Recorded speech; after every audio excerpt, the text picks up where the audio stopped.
ജന്മങ്ങളായി ഭാഗം 87. നീ ശരിക്കും എന്നെ അന്വേഷിച്ചു വന്നതാണോ അതോ അവളെ അന്വേഷിച്ചു വന്നതാണോ? ആദ്യം നീ അത് തീരുമാനിക്കേ എന്ന് പറഞ്ഞ് വീണ്ടും അകത്തേക്ക് കയറി. ഞാൻ എന്തായാലും ഒന്ന് ഫ്രഷ് ആയിട്ട് വരാം എന്ന് പറഞ്ഞ് വാതിലടയ്ക്കാൻ പോയപ്പോഴാണ് ബെഡിൽ കിടക്കുന്ന ഭദ്ര ഇട്ടിരുന്ന ഡ്രസ്സുകൾ കാണുന്നത്. അത് കണ്ടതും വിനീഷിൻ്റെ മുഖം മാറി. വിനീഷിൻ്റെ മുഖം ദേഷ്യം കൊണ്ട് വലിഞ്ഞു മുറുകി. അപ്പോഴേക്കും സിദ്ധാർത്ഥ് റൂമിൻ്റെ വാതിലടച്ചു. ഡോറടച്ച സിദ്ധാർത്ഥിൻ്റെ ചുണ്ടിൽ ഒരു പുഞ്ചിരി വിരിഞ്ഞു. അവൻ ബെഡിൽ കിടക്കുന്ന ഭദ്രയുടെ വസ്ത്രങ്ങളിലേക്ക് നോക്കി. അത് വിനീഷ് കണ്ടിട്ടുണ്ടാവും എന്ന് അവനറിയാമായിരുന്നു.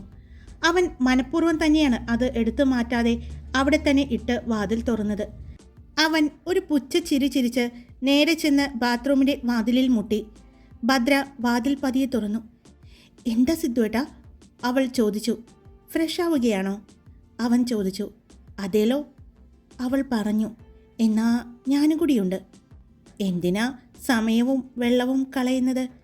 ഒരുമിച്ചാകുമ്പോൾ അത്രയും സമയം ലാഭിക്കാം, വെള്ളവും ലാഭിക്കാം എന്ന് പറഞ്ഞ് സിദ്ധാർത്ഥ് ബാത്റൂമിലെ വാതിൽ തള്ളി തുറന്ന് അകത്തേക്ക് കയറി. അവളെയും കൊണ്ട് അവൻ ഷവറിനടിയിലേക്ക് ചെന്ന് നിന്നു. രണ്ടുപേരുടെയും ശരീരത്തിലൂടെ വെള്ളം നനഞ്ഞിറങ്ങിത്തുടങ്ങി. വെള്ളം വീണ് ശരീരം തണുക്കുമ്പോൾ അവരുടെ മനസ്സ് വീണ്ടും ചൂടുപിടിക്കുകയായിരുന്നു. സിദ്ധാർത്ഥിൻ്റെ രക്തം ചൂടുപിടിച്ചു തുടങ്ങി. അവളുടെ ശരീരത്തിലൂടെ ഒഴുകുന്ന വെള്ളത്തിനോട് പോലും അവന് വല്ലാത്ത പ്രണയം തോന്നി. അവൻ അവളുടെ ശരീരത്തിലൂടെ ഒഴുകുന്ന വെള്ളത്തിന് അവൻ്റെ ശരീരം ചേർത്ത് വെച്ചുകൊണ്ട് തടഞ്ഞു വെച്ചു. അവളുടെ മുഖത്തിലൂടെ തലയിലൂടെ ഒഴുകുന്ന വെള്ളം അവൻ കൈകൾ കൊണ്ട് തടഞ്ഞു നിർത്താൻ ശ്രമിച്ചു. അവളുടെ ചുണ്ടിലൂടെ ഒഴുകുന്ന വെള്ളത്തെ അവൻ അവൻ്റെ ചുണ്ടുകളാൽ ഒപ്പിയെടുക്കാൻ തുടങ്ങി. സിദ്ധാർത്ഥിൻ്റെ കൈകൾ അവളുടെ ശരീരത്തിലൂടെ ഓടി നടന്നു. അവൻ അവളെയും കൊണ്ട് ആ ബാത്റൂമിലെ തന്നെ വലിയ ബാത്ത് ടബിലേക്ക് നടന്നു. അവളെ അതിലേക്ക് ഇറക്കി കിടത്തി. അവനും അതിലേക്ക് ഇറങ്ങിക്കിടന്ന് വെള്ളം തുറന്നിടാൻ തുടങ്ങി. ചെറിയ രീതിയിൽ വെള്ളം ടബിലേക്ക് വീണു തുടങ്ങി. അവൻ ആ വെള്ളത്തിലും ആ ബാത്ത് ടബിലും വെച്ച് അവളെ വീണ്ടും സ്വന്തമാക്കുകയായിരുന്നു. എന്നാൽ വിനീഷാകെ ദേഷ്യത്തിൽ അവൻ്റെ റൂമിലേക്ക് ചെന്ന് സകല സാധനങ്ങളും വലിച്ചു മാറ്റി ഇടാൻ തുടങ്ങി. അവൻ ദേഷ്യം കൊണ്ട് വിറയ്ക്കാൻ തുടങ്ങി. അവൻ്റെ കണ്ണുകളിൽ തീ ആളിക്കത്തുന്നത് പോലെ തോന്നി. അവൻ്റെ കൺമുന്നിൽ അപ്പോൾ ഉച്ചയ്ക്ക് ഭക്ഷണം കഴിക്കാൻ വന്നപ്പോൾ ഭദ്ര ഇട്ടിരുന്ന ഡ്രസ്സാണ് ആ ബെഡിൽ ഊരിക്കിടന്നത് എന്നോർത്തപ്പോൾ അവൻ്റെ നെഞ്ചാകെ വിങ്ങി. അവൻ്റെ കണ്ണുകളിൽ സിദ്ധാർത്ഥിനോട് പക തോന്നി. റൂമിലെ ശബ്ദം കേട്ടുകൊണ്ട് ഓടി വന്ന അവൻ്റെ അമ്മയും അച്ഛനും വാതിൽ തള്ളി തുറന്ന് അകത്തേക്ക് കയറി. അപ്പോൾ അവിടെ മുഴുവനും സാധനങ്ങൾ വലിച്ചു വാരിയിട്ടിരിക്കുന്നു. ആ പില്ലോകളെല്ലാം പൊട്ടിച്ചിതറി കിടക്കുന്നു. അവിടെ താഴെ തന്നെ തലയ്ക്ക് കൈ കൊടുത്തുകൊണ്ടിരിക്കുന്ന വിനീഷിനെ കണ്ടതും അവൻ്റെ അച്ഛനമ്മമാർ പരസ്പരം നോക്കി. അപ്പോഴാണ് അങ്ങോട്ട് വിജയമേനോൻ കയറി വന്നത്. എന്താ പറ്റിയേ? അയാൾ ചോദിച്ചു. അറിയില്ല, ഇവിടുന്ന് ഇതെല്ലാം വലിച്ചു വാരിയിടുന്ന ശബ്ദം കേട്ടുകൊണ്ടാണ് ഞങ്ങൾ വന്നത്. എന്താ അച്ഛൻ ഉണ്ടായേ? അവിടെ ഞങ്ങൾ സംസാരിച്ചത് എന്താ? വിനീഷിൻ്റെ അമ്മ വിജയമേനോനോട് ചോദിച്ചു. ഞങ്ങൾ പ്രത്യേകിച്ചൊന്നും സംസാരിച്ചില്ലല്ലോ. അതുമാത്രമല്ല, അവൻ മുകളിലേക്ക് വന്നിട്ട് കുറേ നേരമായല്ലോ, വിജയമേനോൻ പറഞ്ഞു. വിനീഷിൻ്റെ കയ്യിലൂടെയെല്ലാം ചോര ഒഴുകുന്നുണ്ട്. വിനീഷിൻ്റെ അച്ഛൻ അവൻ്റെ അടുത്തേക്ക് ചെന്നു. അവൻ്റെ കയ്യിൽ പിടിച്ചു നോക്കി. രണ്ട് കൈയിലും ആഴത്തിൽ മുറിവുണ്ട് എന്ന് കണ്ടതും അയാൾ വേഗം തന്നെ അവൻ്റെ കൈ പിടിച്ച് അവനെ ബെഡിലേക്കിരുത്തി. വേഗം ഫസ്റ്റ് എയ്ഡ് ബോക്സ് എടുത്തു കൊണ്ടുവരാൻ പറഞ്ഞു. അവൻ്റെ അമ്മ വേഗം ഫസ്റ്റ് എയ്ഡ് ബോക്സ് എടുക്കാൻ പോയപ്പോൾ അവർ സിദ്ധാർത്ഥിൻ്റെ റൂമിൻ്റെ വാതിലിലേക്ക് നോക്കി. ആ റൂമിൻ്റെ വാതിൽ അടഞ്ഞു കിടക്കുന്നത് അവർ കണ്ടു. എന്നാൽ പുറത്ത് നടന്ന കാര്യങ്ങളൊന്നും അറിയാതെ സിദ്ധാർത്ഥ് അവൻ്റെ പ്രണയത്തെ, അവൻ്റെ പ്രണയിനിയെ ആത്മാവിലേക്ക് ആവാഹിക്കുകയായിരുന്നു. അവൻ്റെ ശരീരത്തിലേക്ക് ആവാഹിക്കുന്ന തിരക്കിലായിരുന്നു. മോനെ, നീ ഇത് എന്താ ചെയ്തേ? എന്താ കാര്യം? നീ വെറുതെ ഇങ്ങനെ ചെയ്യില്ലല്ലോ എന്ന് ചോദിച്ചുകൊണ്ട് വിനീഷിൻ്റെ അമ്മ അവനെ ചേർത്ത് പിടിച്ചു. എന്താ വിനീഷ് കാര്യം? അല്ലെങ്കിൽ തന്നെ ഇവിടെ ഭ്രാന്ത് പിടിച്ചിരിക്കുകയാണ്. അതിനിടയ്ക്ക് ഓരോ പ്രശ്നങ്ങൾ തീരുമ്പോൾ അടുത്ത പ്രശ്നങ്ങൾ വന്നുകൊണ്ടിരിക്കുന്നു. ഈ സമയത്ത് നീ കൂടി ഇങ്ങനെ ചെയ്യല്ലേ? അയാൾ പറഞ്ഞു. എന്താ കാര്യം എന്ന് വെച്ചാൽ നീ പറ. നീ എന്താ ഇങ്ങനെ ചെയ്തത്? നീ വെറുതെ ചെയ്യില്ല എന്ന് എനിക്കറിയാം. കാര്യം പറയൂ വിനീഷ്, വിജയമേനോൻ ചോദിച്ചു. മുത്തച്ഛൻ പറഞ്ഞത് ശരിയാണ്. നമ്മളെല്ലാം പറ്റിക്കപ്പെടുകയായിരുന്നു എന്ന് എനിക്ക് തോന്നുന്നു, വിനീഷ് പറഞ്ഞു. അവനത് പറഞ്ഞതും എല്ലാവരും പരസ്പരം നോക്കി. എന്താ നീ ഉദ്ദേശിച്ചത്? വിജയമേനോൻ ചോദിച്ചു. അത് എന്താണെന്ന് വെച്ചാൽ നമ്മൾ കരുതുന്നത് പോലെയല്ല. ഇവിടെ നമ്മൾ അറിയാതെ എന്തൊക്കെയോ നടക്കുന്നുണ്ട്. ഒന്നില്ലെങ്കിൽ നമ്മൾ ആരുടെയൊക്കെയോ കളിപ്പാവകളാണ്. അവർ പറയുന്നതനുസരിച്ച് പ്രവർത്തിക്കുന്നത് അനുസരിച്ച് നടക്കുന്ന കളിപ്പാവകൾ, വിനീഷ് പറഞ്ഞു. വിനീഷ്, നീ മനസ്സിലാകുന്ന ഭാഷയിൽ പറ, വിജയമേനോൻ വീണ്ടും പറഞ്ഞു. ഇപ്പോൾ മുത്തച്ഛൻ വന്ന കോളിലെ ആ കാർ സിദ്ധാർത്ഥ് മേനോൻ്റെ ആയിരുന്നു എന്ന്. അത് സത്യം തന്നെയാകാൻ സാധ്യതയുണ്ട്. നമ്മളിപ്പോൾ അയാളുടെ മുന്നിൽ അയാൾ കീ കൊടുക്കുമ്പോൾ ആടുന്ന പാവകളാണ് എന്നൊരു തോന്നൽ, അവൻ പറഞ്ഞു. നീ ഇത് എന്തൊക്കെയാ പറയുന്നേ? വിനീഷിൻ്റെ അമ്മ ചോദിച്ചു. സിദ്ധാർത്ഥ് എന്തൊക്കെയോ സത്യങ്ങൾ അറിഞ്ഞിരിക്കുന്നു എന്ന് എനിക്ക് തോന്നുന്നു. നമ്മളെ അവൻ കളിപ്പിക്കുകയാണിപ്പോൾ. അവൻ നമ്മൾക്കെതിരെ എന്തൊക്കെയോ കരുക്കൾ നീക്കുന്നുണ്ട് എന്ന് എനിക്ക് നല്ല സംശയമുണ്ട്, വിനീഷ് പറഞ്ഞു. മോനെ, നിനക്കിപ്പോൾ അങ്ങനെ തോന്നാൻ എന്താ കാരണം? വേഗം വിനീഷിൻ്റെ അച്ഛൻ ചോദിച്ചു. നമ്മൾ പദ്രയെ ഇവിടെ കൊണ്ടുവന്നത് എനിക്ക് വേണ്ടിയല്ലേ? എന്നാൽ ഇപ്പോൾ അവർ രണ്ടുപേരും ഇഷ്ടത്തിലായി കഴിഞ്ഞു. അവൻ നമ്മുടെയെല്ലാം മുന്നിൽ കാണിക്കുന്നതെല്ലാം അഭിനയമാണ്. അവർ രണ്ടുപേരും ശത്രുക്കളല്ല എന്ന് എനിക്ക് തോന്നുന്നു, അവൻ പറഞ്ഞ് ഒന്ന് നെടുവീർപ്പിട്ടു. അവൻ്റെ വാക്കുകളിലെ സങ്കടം എല്ലാവർക്കും മനസ്സിലാകുന്നുണ്ടായിരുന്നു. എന്താ മോനെ ഇപ്പോൾ നിനക്കങ്ങനെ തോന്നാൻ കാരണം? അവരുടെ ഭാഗത്തു നിന്ന് അങ്ങനെ എന്തെങ്കിലും ഉണ്ടായോ? നീ കണ്ടോ? വിനീഷിൻ്റെ അമ്മ ചോദിച്ചു. വ്യക്തമായി കണ്ടില്ല അമ്മ, പക്ഷേ എൻ്റെ തോന്നലുകളാണ്. എൻ്റെ തോന്നൽ തെറ്റാവാൻ സാധ്യതയില്ല എന്ന് എൻ്റെ മനസ്സ് പറയുന്നു, വിനീഷ് വളരെ സങ്കടത്തോടെ പറഞ്ഞു. എനിക്കും ചില സംശയങ്ങളുണ്ട്, വിജയമേനോൻ പറഞ്ഞു. എന്താച്ചാ അച്ഛൻ അങ്ങനെ തോന്നാൻ കാരണം? അത് കഴിഞ്ഞ ദിവസം നമ്മൾ പറഞ്ഞില്ലേ, മുംബൈയിലെ ആ ബാങ്കിൽ നിന്നും ഉള്ള ക്യാഷ് മുഴുവനും കൈലാസം ഗ്രൂപ്പിൻ്റെ അക്കൗണ്ടിലേക്ക് ട്രാൻസ്ഫർ ആയിരിക്കുന്നു എന്ന്. അതിന് പിന്നിൽ കളിച്ചിരിക്കുന്നത് മറ്റൊരാളാണെങ്കിൽ ഒരിക്കലും അത് കൈലാസം ഗ്രൂപ്പിൻ്റെ അക്കൗണ്ടിലേക്ക് തന്നെ ഇടില്ലല്ലോ. അവരുടെ പേഴ്സണൽ അക്കൗണ്ടിലേക്കല്ലേ, അല്ലെങ്കിൽ മറ്റേതെങ്കിലും അക്കൗണ്ടിലേക്കല്ലേ മാറ്റൂ. അപ്പോൾ അത് ഉറപ്പായിട്ടും കൈലാസം ഗ്രൂപ്പിനെ സഹായിക്കാൻ വേണ്ടി, അല്ലെങ്കിൽ കൈലാസം ഗ്രൂപ്പിനെ നന്നായിട്ട് അറിയാവുന്ന ആളുകൾ ചെയ്തതാണ്. അതുമാത്രമല്ല, ആ ദിവസം സിദ്ധാർത്ഥ് ഇവിടെ ഉണ്ടായിട്ടില്ല. ഇപ്പോൾ നമ്മൾക്കെതിരെ നടന്നുകൊണ്ടിരിക്കുന്ന പല കളികൾ നടക്കുമ്പോഴും സിദ്ധാർത്ഥ് ഇവിടെയില്ല. അതുതന്നെ സംശയിക്കേണ്ട കാര്യമാണ്. അതുമാത്രമല്ല, അവൻ പോകുമ്പോൾ എന്തിനാണ് ഇവിടെ നിന്നും ഭദ്രയെ മാറ്റുന്നത്? അവന് അത്രത്തോളം ശത്രുതയുണ്ടെങ്കിൽ അവളെ ഇവിടെ നിന്ന് മാറ്റില്ലല്ലോ. അവനിവിടെ നിർത്തിയിട്ടല്ലേ പോകുക. അവളെ അവളുടെ വീട്ടിൽ കൊണ്ടുപോയി ആക്കിയാൽ അവൾ അവിടെ സന്തോഷത്തോടെ ആയിരിക്കുമെന്ന് അവൻ അറിയില്ലേ? അവൻ പറഞ്ഞത് വെച്ച് നോക്കുകയാണെങ്കിൽ ഒരിക്കലും അവൻ അവളുടെ സന്തോഷം കാണാൻ ആഗ്രഹിക്കില്ല. അങ്ങനെയുള്ളപ്പോൾ ഒരിക്കലും അവൻ അവളെ വീട്ടിലേക്ക് പറഞ്ഞു വിടില്ല. അവളുടെ വീട്ടിൽ അവൾ സുരക്ഷിതമായിരിക്കും എന്ന് അറിയാവുന്ന അവൻ അത് ചെയ്യില്ല. പക്ഷേ ഇപ്പോൾ 2 പ്രാവശ്യവും അവൻ ഇവിടെ നിന്ന് പോയപ്പോൾ അവളെ ഇവിടെ നിന്നും മാറ്റി. അത് നമ്മളിൽ നിന്നും എല്ലാം രക്ഷിക്കാൻ വേണ്ടിയാണോ എന്ന് എനിക്ക് സംശയമുണ്ട്. അതുമാത്രമല്ല, സിദ്ധാർത്ഥ് തേനിയിലേക്ക് പോയിട്ടുണ്ടോ എന്ന് എനിക്കൊരു സംശയമുണ്ട്. അപ്പോഴാണ് ഭാനുമതി അങ്ങോട്ട് കയറി വന്നത്. എന്തു പറ്റി? കുറേ നേരം ആയല്ലോ എല്ലാവരും ഇങ്ങോട്ട് പോന്നിട്ട്.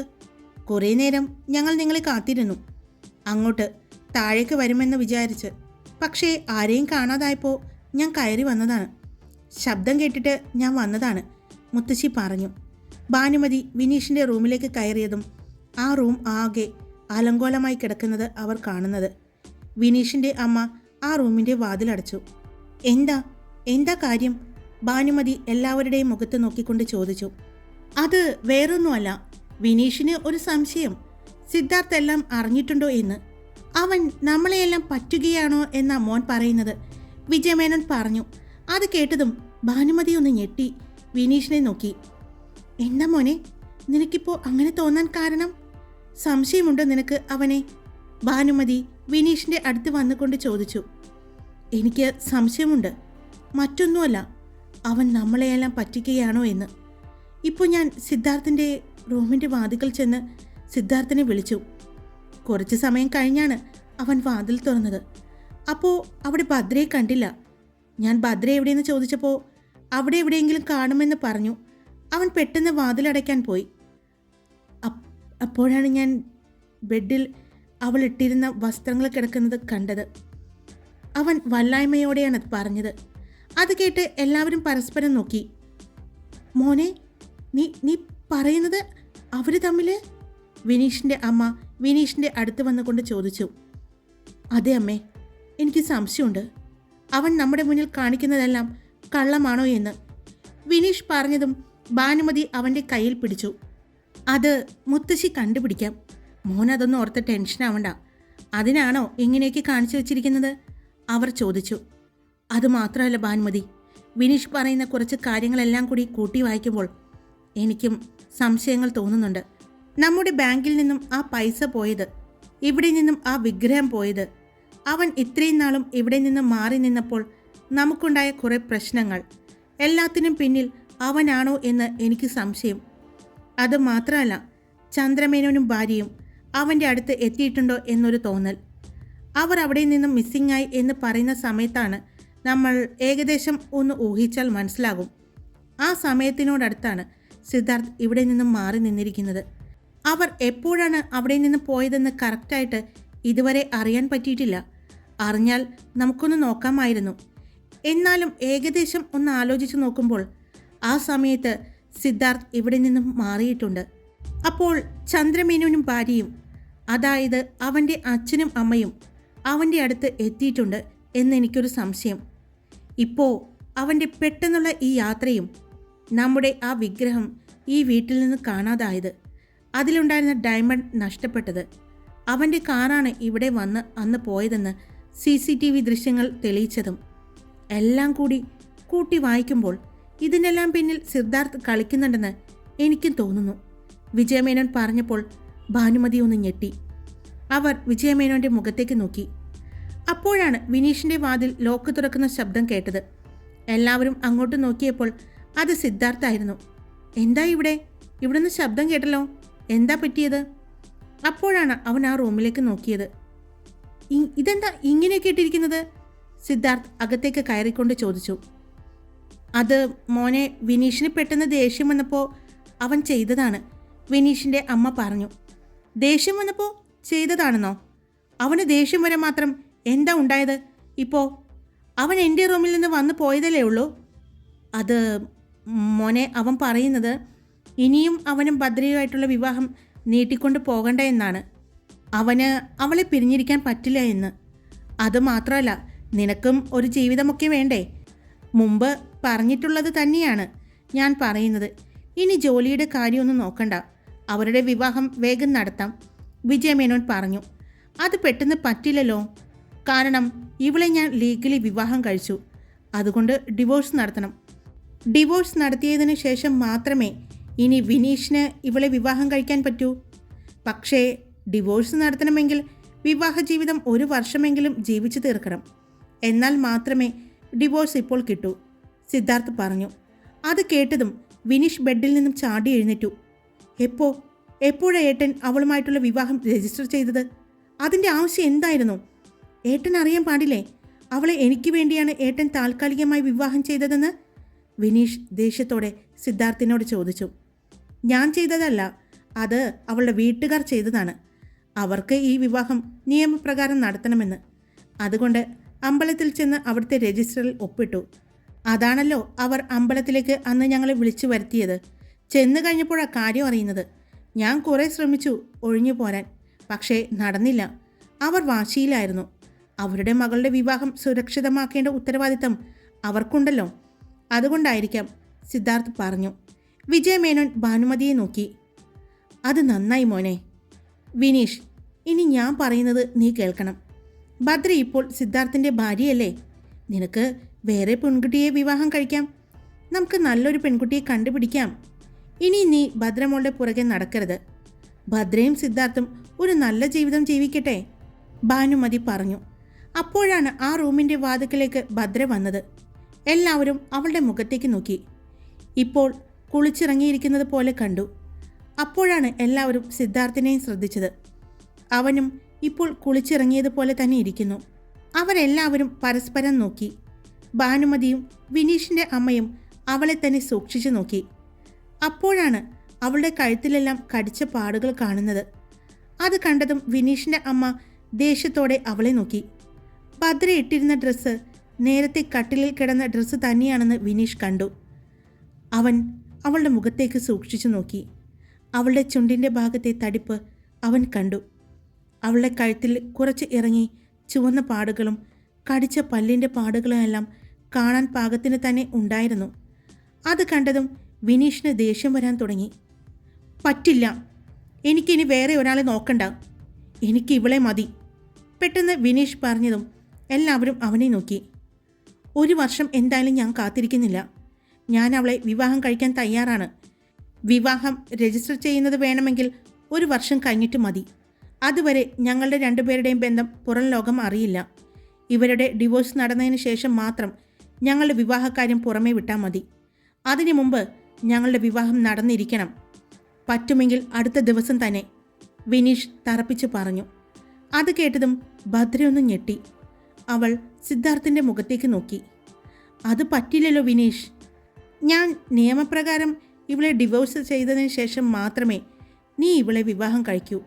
കാരണം ഞാൻ ഇവളെ നിയമപ്രകാരം വിവാഹമോചനം നടത്താതെ ഇരിക്കുകയും അതിനിടയിൽ നീ ഇവളെ വിവാഹം കഴിച്ച് ഇവൾക്ക് എന്തെങ്കിലും സംഭവിച്ചാൽ ആ കുറ്റം എൻ്റെ തലയിലിരിക്കും. അതിനെന്തായാലും എനിക്ക് താല്പര്യമില്ല.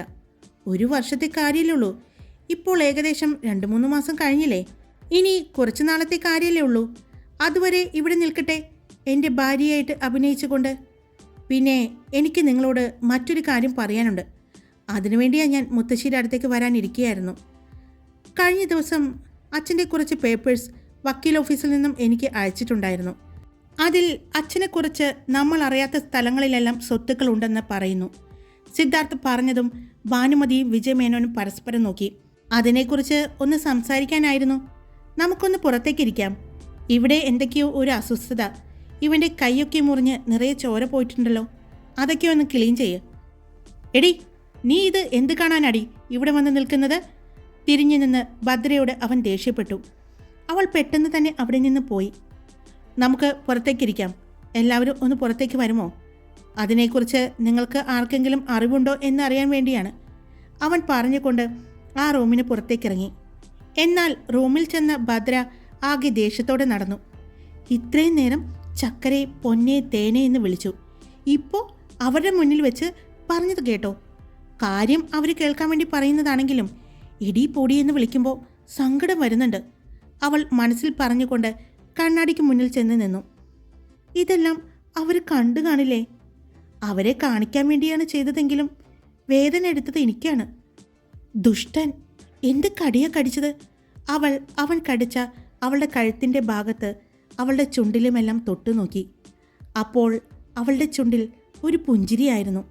അവരെ കാണിക്കാൻ വേണ്ടിയാണ് അങ്ങോട്ട് വരണമെന്നും മറ്റും പറഞ്ഞത്. എന്നാലും അവരെല്ലാം അത് കണ്ടു കാണില്ലേ? ശേ, അതോർത്തപ്പോൾ അവൾക്ക് ചെറിയൊരു ചമ്മലുണ്ടായി. അവൾ അതെല്ലാം മനസ്സിൽ പറഞ്ഞുകൊണ്ട് ആ കണ്ണാടിക്ക് മുന്നിൽ തന്നെ നിന്നു. കുറച്ചു മുമ്പ് കഴിഞ്ഞു പോയ കാര്യങ്ങൾ ഓർത്തപ്പോൾ അവളുടെ ശരീരം ഒന്ന് വിറച്ചു. ഹായ്, സ്റ്റോറി ഇട്ടിട്ടുണ്ട്. ഇഷ്ടപ്പെട്ടാൽ like, comment, subscribe. Love you all.